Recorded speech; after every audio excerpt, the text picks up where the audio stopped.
Beliau kata selepas beberapa bulan tu tak bekerja, duit dah tinggal RM10 dekat dalam bank, tiba-tiba ada duit diletakkan dekat depan pintu dia. Fikir dulu. Ada tak kemungkinan ada orang lain yang letak sebab mungkin nak sedekah kepada dia? Ada tak kemungkinan lain? Ada.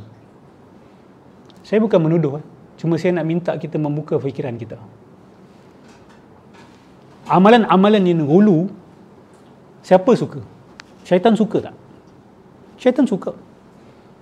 Sebab tu banyak orang-orang yang mengamalkan amalan asceticism ataupun amalan-amalan kerohanian yang melampau, biasanya akan diziarahi oleh makhluk-makhluk tertentu. Of course makhluk ni akan mengaku malaikat lah, wali dan sebagainya lah. Tapi bila ada hulu, yang datang bukan malaikat tapi jin. Ingat sebab tu Nabi kata iyyakum wal ghulu wa fid din. Jangan kamu melampau dalam agama. Sebab yang suka kita melampau syaitan. So untuk menggalakkan kita lagi melampau dalam agama, siapa akan datang beri sokongan? Kemungkinan yang lebih besar jin dan syaitan yang akan datang beri sokongan.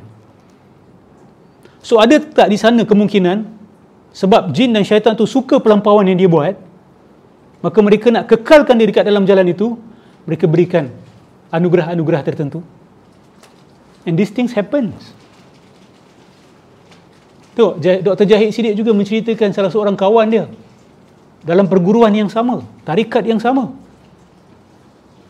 Zikir, tak nak zikir dekat rumah, tak nak zikir dekat masjid. Nak lebih daripada tu, akhirnya dia pergi betapa dekat gunung, dekat hutan. 2 tahun. Makanan tak jaga, betul. Dr. Jahid ceritakan. 2 tahun. Kawan-kawan kesian kawan-kawan yang bawakan makanan. Sampai kawan-kawan yang bawa makanan.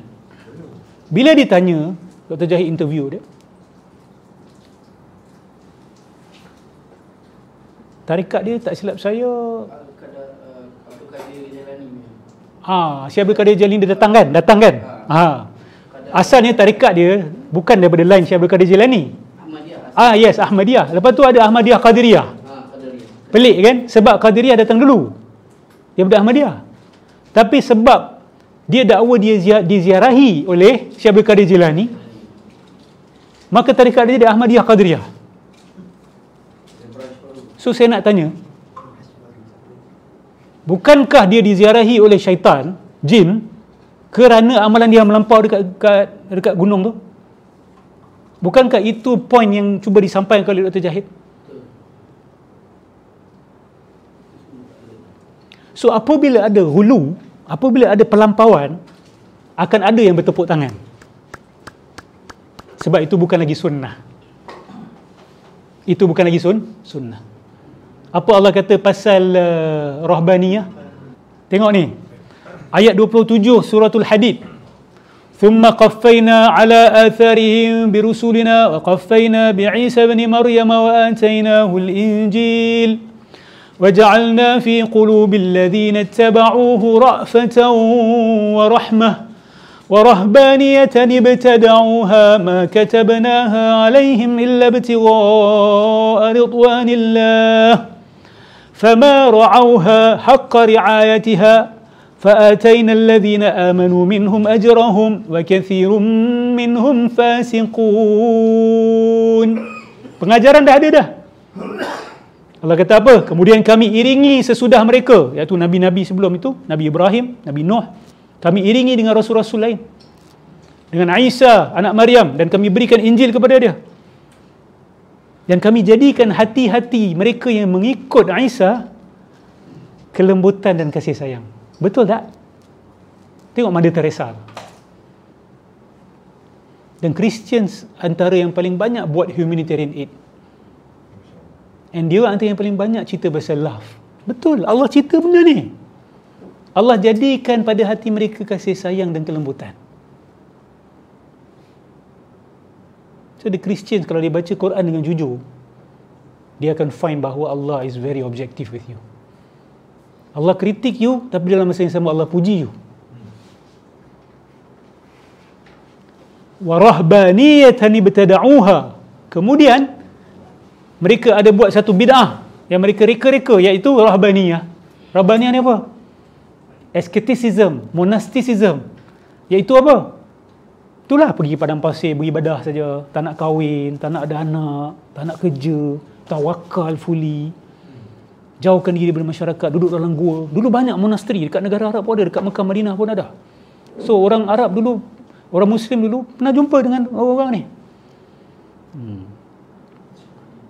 Tapi Allah kata, rahbaniyah ni kamu yang reka, aku tak pernah ajar. Nampak tak? Hang yang reka. Aku tak pernah ajar Isa buat benda ni.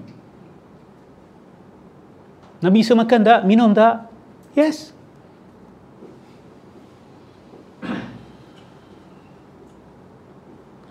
Ma katabnaha alaihim.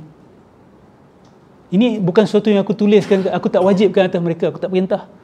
Tapi mereka buat, kenapa mereka buat? Nak cari redha Allah. Ini sifat manusia. Dia nak buat lebih. Dia sayang kepada Allah, dia nak buat lebih. Tak ada masalah. Tapi ada limit. Ada limit dia. Kita dengan manusia sama manusia bila cinta pun boleh melampau tak? Boleh. Sampai jadi stalker, betul tak? Saya kalau tak nampak dia satu hari tak boleh hidup, Ustaz. So saya akan stop. Nampak selipar Jepun dia pun jadi, Ustaz. Kan? Nampak langsir dia daripada bawah pun jadi, Ustaz. Kan? Akhirnya apa? Lover dia jadi takut pada dia. Menyampah pada dia. Kan? So, bila cinta tu boleh melampau tak? Boleh. Boleh cinta pada Allah boleh melampau tak? Boleh. Bila awak buat amalan-amalan yang Allah SWT tidak suruh, Allah tak suka, bid'ah. Jangan hanya kerana awak ingat awak cinta Allah, awak ada hak untuk mereka-reka. Soalan dia, Allah cinta awak tak? Kan? Kita ni ingat, tak apa Ustaz, dia isi saya boleh buat apa saya suka. Kamu ingat Allah macam tu ke? Just because you love Allah, you think Allah loves you? What evidence do you have for that? So rasa macam ada privilege pula nak tambah-tambah amalan.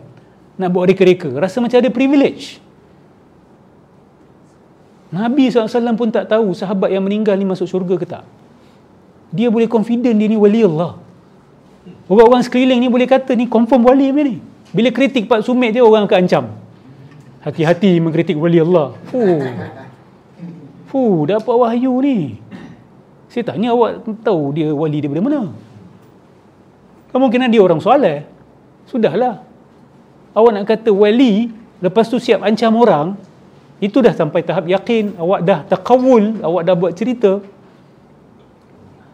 Okey, kemudian Allah kata apa? Mereka ni buat rahbaniyah ni sebab apa? Nak mencari redha Allah. Niat baik, niat baik. Benda baik apa salahnya, Mbak? Benda baik apa salahnya?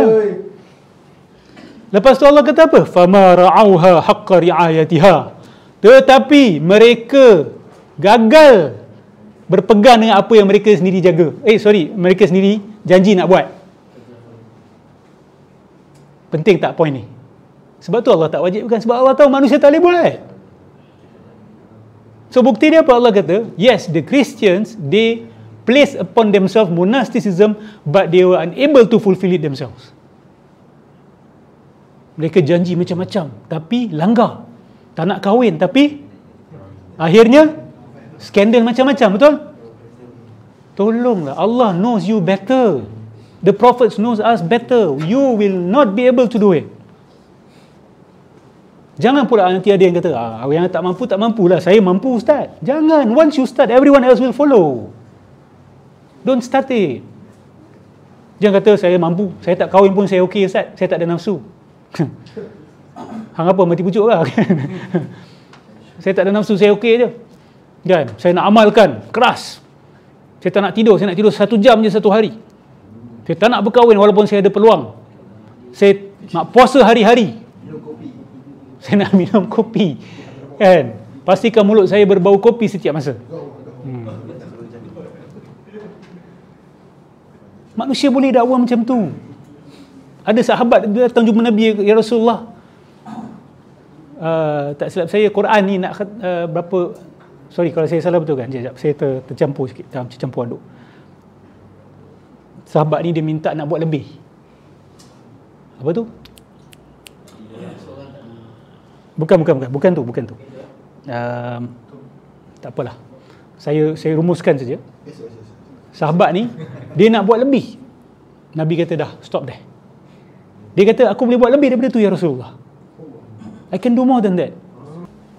Okay, tak apa, senang kata dia minta nak puasa lebih daripada apa yang Nabi. Dia kata aku boleh mampu buat lebih daripada tu. Aku mampu lebih daripada tu. Sehingga Nabi kata dah, stop here. Puasa 1 hari, buka 1 hari. Subhanallah. Habibuna Muhammad sallallahu alaihi wasallam. Puasa sehari, buka. Lepas tu sahabat yang sama menyesal bila dia tua. Sebab dia berjanji. Aku akan buat benda ni. Bila dia tua dia menyesal. Sebab tak larat dah. Kalaulah aku terima rukhsah yang Nabi bagi pada aku dulu tu. Kalaulah aku terima keringanan yang Nabi bagi pada aku. Sebab dia dah janji, dia kena buat. Nampak tak? Geng-geng rahbaniyah ni dia janji. Dia ada vow tau, nak jadi monk, you kena vow. Ada bayat dia. Ada pledge of allegiance dia. Tapi dia orang tak boleh buat. Manusia tak boleh buat. Mungkin boleh 1-2 orang, 1 in a million. But because of that 1 in a million lah orang lain nak ikut, tu jadi culture yang tak baik.